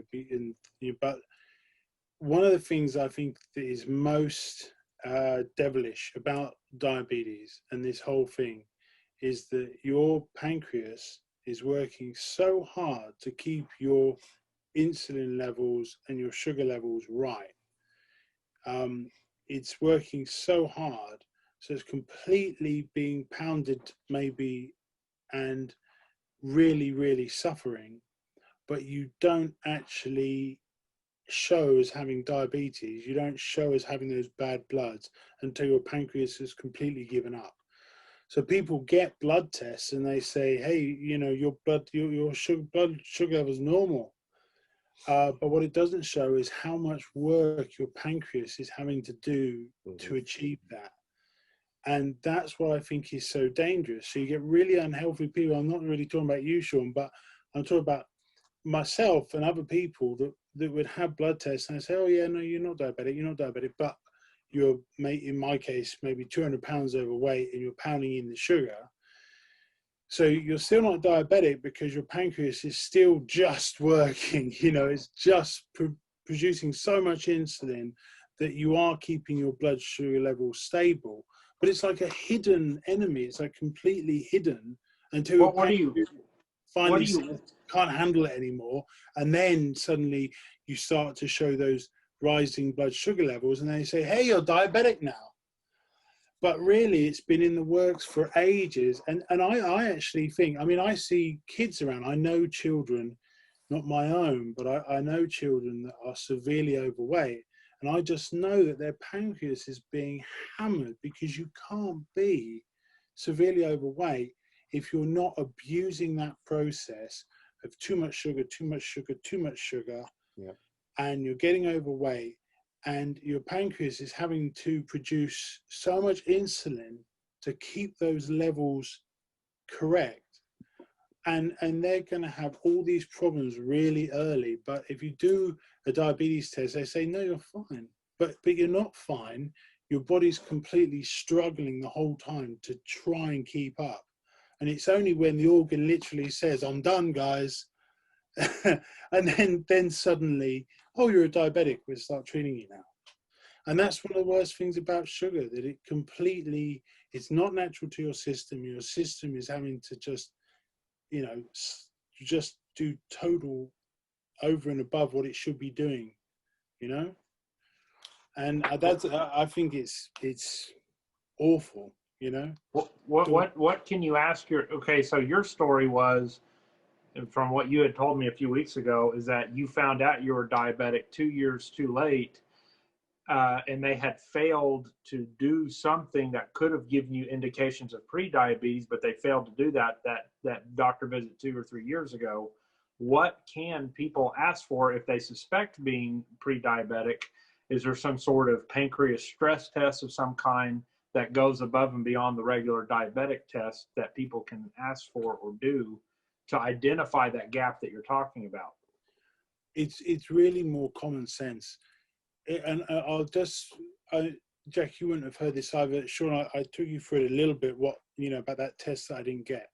But go back to 7 years ago in 2013, I had just those rising levels of liver enzymes that were showing a fatty liver. I was 150 pounds overweight. So, and my doctor said to me, just in really plain terms, okay, you know that what the problem is. You're bad eating, you're overweight. Of course, you're going to start getting all of the health-related issues that go with that. Of course you are. What do you expect? And you know what to do to reverse it. You've got to lose weight. You've got to start eating better, etc., etc. And of course, he didn't really zone in on sugar because they don't tend to. But even then, it was like, well, of course you're going to have these problems. If you don't sort out your weight, then you're in general, of course you're going to have them. And I think my pancreas was holding in there for a while. In 2016, I wasn't showing as diabetic, but I'd been 200 pounds overweight for a few years. And of course, everything was getting worse and getting worse and getting worse. I had a test in 2018 when I was having problems breathing, just going up one flight of stairs. I was really concerned. So I had a blood test done. They said, we'll call you if there's any issue, which is what they do over here. They just say, we'll do the test, we'll call you if there's an issue. If we don't call you, there's no problem. Well, they should have called me because it was showing that I was badly diabetic. I'd crossed that zone where the pancreas had given up and it wasn't handling the blood sugars anymore, okay? So, and it was showing a liver function test of 4 to 5 times what it should be. So they really did need to speak to me. In fact, I asked the receptionist, I said, was there any notes put on my file when that test came back in? And she said, yeah, the doctor looked at the test and it says here, we must call him and tell him he's diabetic. Wow. And but no one did. So somebody dropped the ball. Somebody dropped the ball. And so 2 years later, in June of this year, when I thought, well, I must be further along, right? Must be further along. And I phoned them up and found out that 2 years ago, yeah. But it wasn't like they could have done anything. They could have put me on medication, but it wouldn't have solved the problem. It wouldn't have solved the problem at all. It would actually have made it worse to put me on these medications because it would mask my continuing bad behavior. Rather sort out the behavior and rather sort out the eating better and actually sort out the source problem and mask the symptom with drugs or whatever. I mean, they wanted to put me on blood pressure medication and, and medication for my diabetes. I mean, they could have put me on several different things, and I said, no, it's okay. And I've dropped 70 pounds from my highest weight, but I've still got like 130 to go, Right. And I look to have the whole sugar thing under control. 3 months, no sugar at all, but it's crept back in. So, it's, but I think there's no real, you can have an insulin test done. It's very expensive. So you can measure how much insulin you've got going on. But the problem is it changes and fluctuates so much. There's no real point. With blood sugar, there's a 3-month test they can do to show what it's been over, on average, over the last 3 months. So that's a test you can do. And that's the test they do to show you whether you're diabetic or not. It's an average. It's like called an A1C test or something like that. And because the amount of sugar in your blood, the amount of sugar in your system when blood is being created determines, how much is in it in the blood cells. So, and it takes it over, and because your blood recycles every sort of 3 months, that test can determine how you've been how your blood sugar's been over the last 3 months. But there's nothing really for that, for insulin or pancreas test of any kind. Oh. But so there's nothing like that. So you can tell how your blood sugar's done over the last 3 months.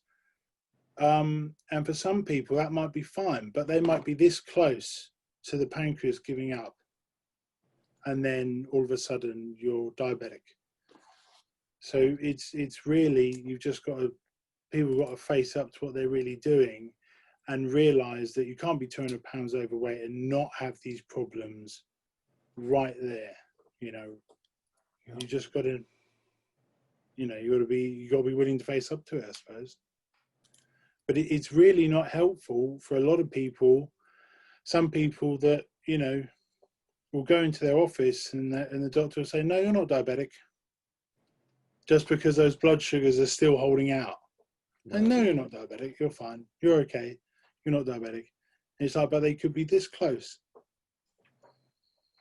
So, That's crazy. Interesting. So, but if you're getting blurry vision and stuff, I mean, I know my body shut down completely today when I think that could have been from the milk too. I mean, it was a cheesecake. It had the milk in it, it had the sugar. So, it was a combination of, the two things that I know causes me damage. I need to stay away from milk and sugar, just period. I agree on the dairy. Unfortunately, one of my things that I hate about keto is a lot of people lean heavy on cheese, and I love cheese, but man, cheese constipates the hell out of me really bad, and it kind of tears me up. And like, I just get sick of just eating meat. I can eat a lot of keto stuff if I can have the cheese with it, but there's always something wrong with something. You never can find a perfect alternative. So I guess to some degree, you just have to kind of live with whatever deficiencies. Like Jack said earlier, you've got to pick your sacrifice. You got to, ultimately, you're going to have to live with some form of sacrifice being in this position. So. Right. I mean, you guys could drink milk and have no problem with it. I know that I shouldn't drink milk because I don't, I have a big, it's something I shouldn't do along with sugar. Yeah. I can have cheese. Matter of fact, cheese is my bun. I burn cheese on both sides. Well, not where it's burnt, just where it's toasted on both sides. And I do 2 of those, put in the fridge. So when I do burgers, now I have a cheese bun and I eat the hell out of it, and I love it. It tastes so good. And when I'm off of sugar, my heart, I don't feel my heart beating in my chest. When I eat sugar and drink milk, okay, one or the other or both, my heart feels like it's beating out of my chest. When I'm off of sugar and off of milk, it's even hard to tell that I have a heart beating. It's amazing, and I love that feeling because it's so calming. When your heart beats fast and stuff like that, it kind of feels like anxiety, like you have a panic attack. Wonder if panic attacks are just you or people having too much sugar or carbs or milk or whatever in their diet that they're sensitive to or allergic to, and their heart just is beating fast like that. So like, oh, I must be having a panic attack.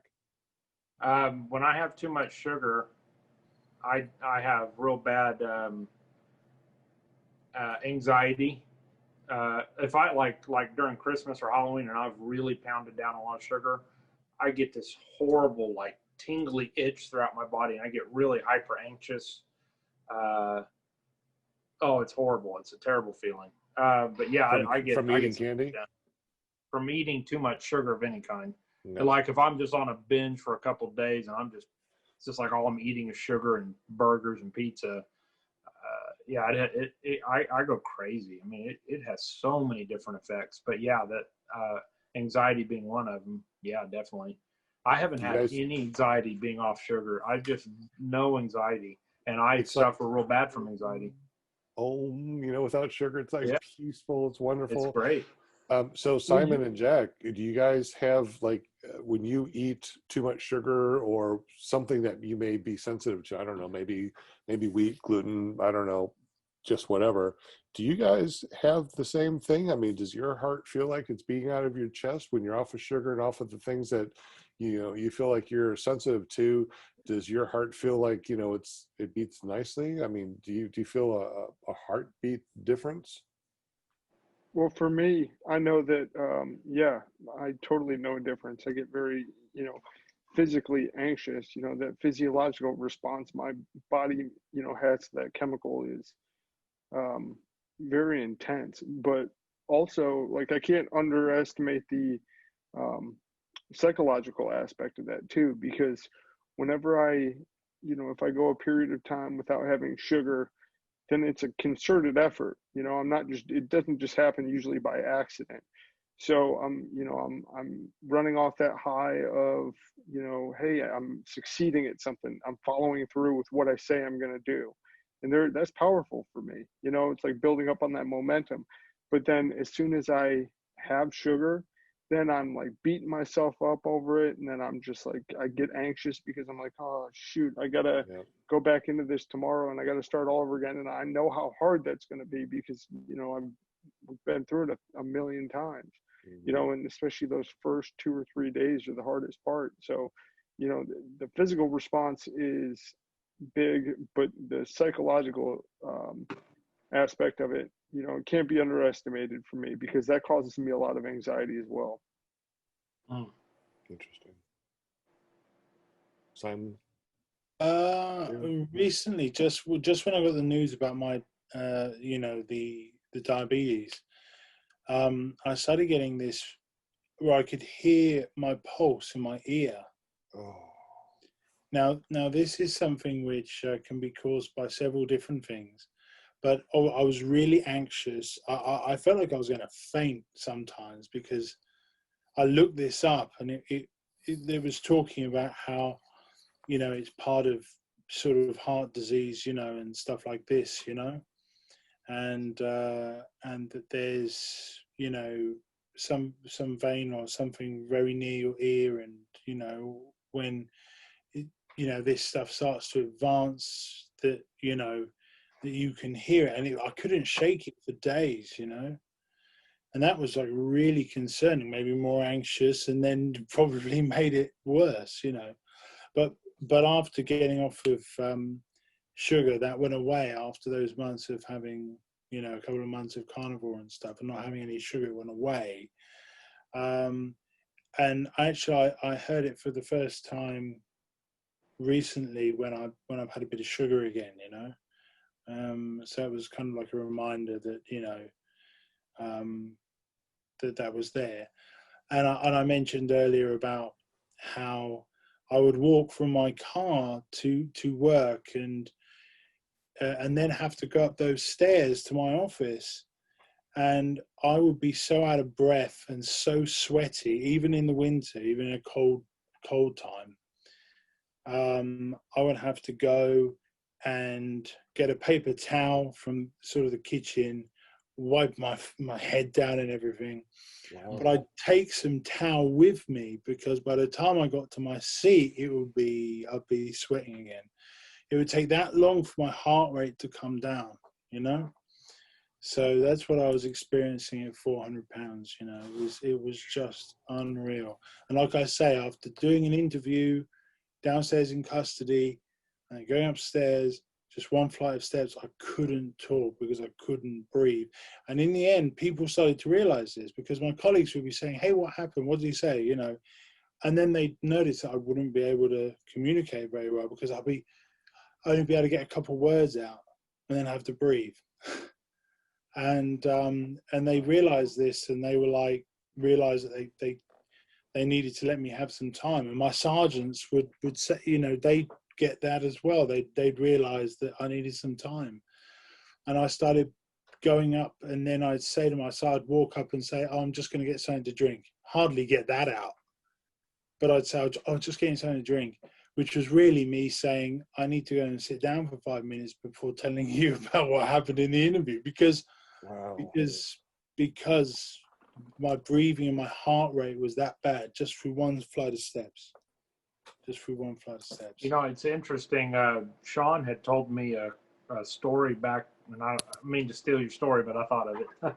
But when you were in medical school, talking about all the same things we're talking about, and a lot of these people he was around are younger because he's in college, but because they were healthier and younger, they were trying to get vitals. And so the way that they could figure out how to get vitals is they went and ate McDonald's, and they're like, how can we get these vitals? Because we can't feel the pulse and we can't hear the heart rate and all this stuff. And he's like, well, let's go buy a bunch of junk food, McDonald's and crap. And then all of a sudden you could hear the vitals and stuff because the heart was pounding so hard. What, And was that, yeah, did I say that right? totally forgot about that. Yeah, so in some of our classes, we have to take, the heart rate and the blood pressure cuff, and and it's really difficult to hear the heart rate. So the students would go eat McDonald's and eat some sugary stuff, so we would have a stronger heart rate that we could hear when we had tests. It's crazy. Because without that, their heart rate was so low you couldn't even hear it. So to pump it up, they would eat McDonald's and fast food to make it where the other students could hear. Crazy. Yeah, I totally forgot about that, Brian. Thank you. You're welcome. We were talking about anxiety and a higher heart rate and harder pounding, but do any of you deal with, and if you did, if I was missing, I was zoned out for a sec, sorry, but do y'all deal with any irregular heartbeat, like a heart palpitation? Like have the any thump, of you? thump, thump, Yeah, thump, thump, and thump. it pauses and then it thumps real hard, bump, bump, bump, bump. I did before my heart surgery, Boom. but not anymore. Yeah. Huh? You don't have them anymore? No. Yeah, I suffer with that. I've been suffering that for about the last 5 years. Oh, we lost Jack. I think he just put himself on Oh. pause for a minute. Oh, okay. So I guess we can ask Simon. Oh, I guess I'm not sure. I guess I'm not sure.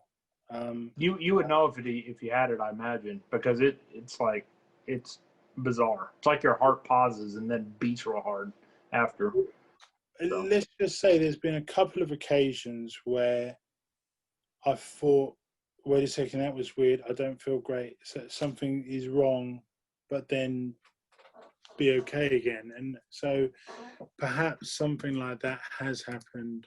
I couldn't say yes or no, but I could have easily, think about that time when I was having all those breathing troubles at work was the time when I got that blood test.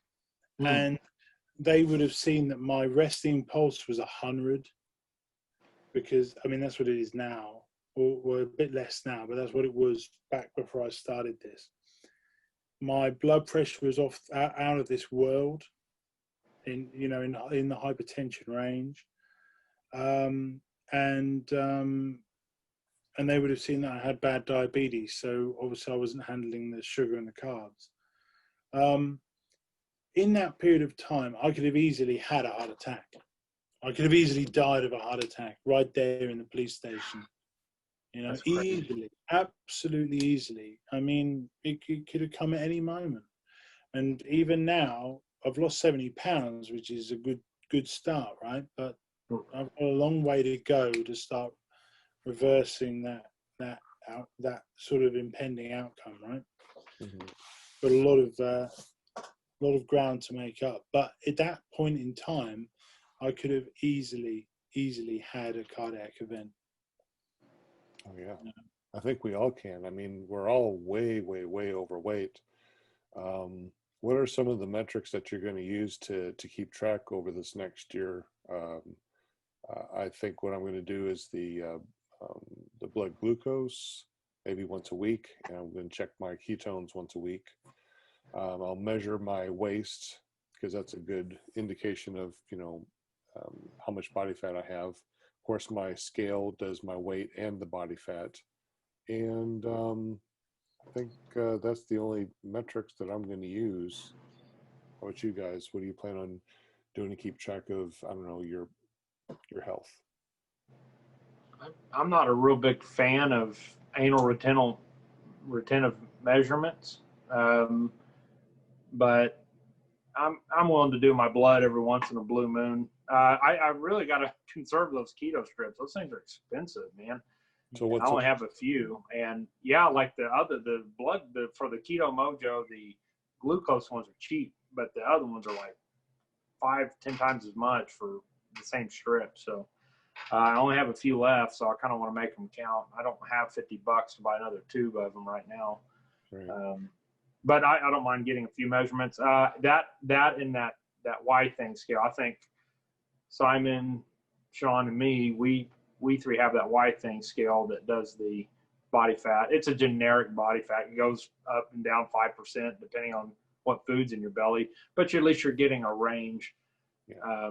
BMI, I have no clue what that even. I've seen that figure for years. I don't really understand it, so I don't mess with it. That's mine. Okay. The mirror, just the mirror too. Yeah, the mirror. Oh yeah, pictures. That's right, because we're doing a picture a week too, right? Yeah, Picture sure. a week. I say a picture a month, every 30 days. No, we need a picture a week. That way we have a better blend of what we're doing over the course of that month. You're not going to get sizable results in a week. No, You're not going to get a. For us as your peers, as your whatever, we can see your weekly progress. Like put it in that group, or like Yeah, put it put in it our in. little chat box. Yeah, our little group in our Okay. Facebook. I mean, that way we can see visually what is no sugar doing for us. I mean, is it doing anything? You know, I mean, we can actually see over the course of a year, 52 pictures. You know, we will be able to see, what is this no sugar doing for us? I say no. If it's a comfort thing. If I'll say that if I don't want to project any pressure for anybody to do that if you're not comfortable with it, obviously. But if you are comfortable with it, feel free to. I'll do it. I don't mind doing it for. Well, all three of us already did it with our shirt off, so it's really no big deal. I mean, everything from now on is going to be skinnier anyway, so who cares? Okay. Well, I'm just saying, I just whatever you're ready for and whatever you're comfortable with. And also, don't forget that we're doing that documentary. So, the first 3 or 4 days, do a little something, a little selfie video explaining, how you felt throughout the day type of thing. It's like today was day 1. I didn't have any problems, but I did want to reach for that donut, but I decided not to. I don't, whatever your thing is, just do a little video. And every week or so we need to put them all together and start this documentary that we're doing. Okay. Because Simon, what are the metrics you're going to be looking for? Well, I mean, I have been doing, like I say, my blood glucose and my ketones twice a day. But I think when you've made the points about it being expensive, it is expensive. Once that calms down and stabilizes, because I'll be on a fast, so my ketones will eventually be at a high place and the blood sugars will be low, and then maybe I'll do them every couple of days, so I'll do that less and less. I do have a blood pressure monitor, blood pressure armband thing, and so I'll do that. And I have one of those Fitbit watches with my pulse, so I get an idea of what my pulse is doing. Because I was saying, Jack, in the about when I was suffering at 400 pounds, about how my blood pressure was off the scale and my resting heart rate was ridiculous. It was 100, and it really should be nowhere over 85, even if you're a senior citizen. So you should never be resting at 100. It's ridiculous. So I will be measuring those things as I go, and then obviously just weight as well. So you got to watch that automatically keeps track of my heart rate throughout the day, and it does a morning resting heart rate, so I'll keep track of that too because it's automatic. Yeah, so I think that one of the things I'm going to do is, I like to test my blood glucose and ketones periodically. I'm not too bent out of shape on that, but I like to test them specifically when I'm feeling good and also when I'm feeling bad, because I like to have some data to kind of correlate with how I'm feeling. So sometimes I'll know that if I have increased ketones, or if I'm feeling great, I'll have increased ketones. especially on like a fast or something like that. Like I've gotten my ketones pretty high before, almost like a game, but I need to stop doing that kind of stuff because I'm just trying to take a more intuitive approach. So I'm just going to go base, the scale, pictures, and how I feel, from day to day. I'm really going to try to pay attention to, hey, I ate this last night, and that's something that I don't normally eat, and it made me feel pretty bad, so I'm going to try to make a concerted effort to try to correlate how I'm feeling with the food I'm eating, because I know that that's a big part of it. That's, the fuel source I'm running off of. So it only makes sense that it's, some gas or petrol burns cleaner and some burns, a little bit dirtier. So I'm going to try to pay attention to that. Interesting. What was the highest ketones you had that you can remember? Somewhere in the fives. I don't remember exactly. What? But Wow. Yeah. I don't think I could ever get more than like 2.5. Oh, really? Yeah, that was on one of my like 5-day fasts. But even then, it probably could have gotten a little bit higher. Maybe, I don't know. But yeah, I felt I was feeling pretty like zen when I was at that high. But I bet. that's me trying to chase that feeling. That's why I can't do that, because like like we were talking about last night, anything that makes me feel good, which that definitely did, then I was just trying to chase that number, and I need to stop doing that because that can also be dangerous. One extreme to the other. Can't do that. You need to flow with the process and not chase the results and the feeling. Yeah. Yeah. Well, one of the things that's really important to me is like I'm trying to, like I tend to be a perfectionist. Like I do everything kind of like we kind of talk about like alcoholically. Like I try to be the best at whatever I'm doing because like I have that like kind of ego thing going on that I tried to nix. But like I really try to work on progress and not perfection, because as long as I'm doing 99% of what I'm supposed to be doing, then I'm moving the ball further down the field. But if I throw an interception, then I just I throw a pity party and I sit in self-pity, and then I'll go and run off the deep end. So I just need to keep moving forward. For me, that's what what I see tends to have the most like long-lasting results for me. Just kind of do my best, and progress, not perfection. I think the group will help bring that balance to you, because we're all just in our process. We're not trying anything dramatic. We're all just kind of smooth sailing on this cruise ship together. I think so. Absolutely. Yeah. This is Hey gonna guys, be really, this is gonna be really Hey, good. sorry guys, I gotta run. My dog's he's getting kind of restless, and I I gotta was take just him going out. to say it's about time for everybody to get off of this and go do what they need to do. Totally appreciate you guys jumping on here and doing this. So I will see you Sunday night, 8 o'clock, when we do our real podcast. Simon, if you can, great. If not, I totally understand. Okay, cool. I'm going to share a video on the group, which I think you guys might like. I'm going to try and cut it up just to the bit that I want to share. But I'm going to put it on the. Where do you want it, Sean? Like on the message that we got going, the group message. I'm going to put it on there for you guys. All right. See ya, Y'all have Jack. a great evening. Night, y'all. Cheers. Bye. Bye. Peace. Double peace. So we'll see you later, man. Thank you so much. Hey, you can call me tomorrow if you want to. Okay. Man, I don't know how this weekend's going to flow. So my wife, she has 4 days off or 3 days off, and we're getting this garage sale shit going. I don't know how much of that day is going to, I have a bad feeling that I'm still not going to be able to dash very much. But yeah, I'll call you at some point. What's your day like tomorrow? You work, don't you? Yeah, I'm going to try to work from 8 to 4, and then get off at 4, and then meet up with my friends at 4:30. Go fly around and have a good fly day. Then Saturday is going to be another fly adventure with a bunch of friends. Sunday we're actually going back to church now, so we actually have in-house church. So in the morning I'll be doing a church thing. And Okay. I don't know what's going to go on Sunday afternoon, but give me a call. No big deal. You got my number. Cool. All right.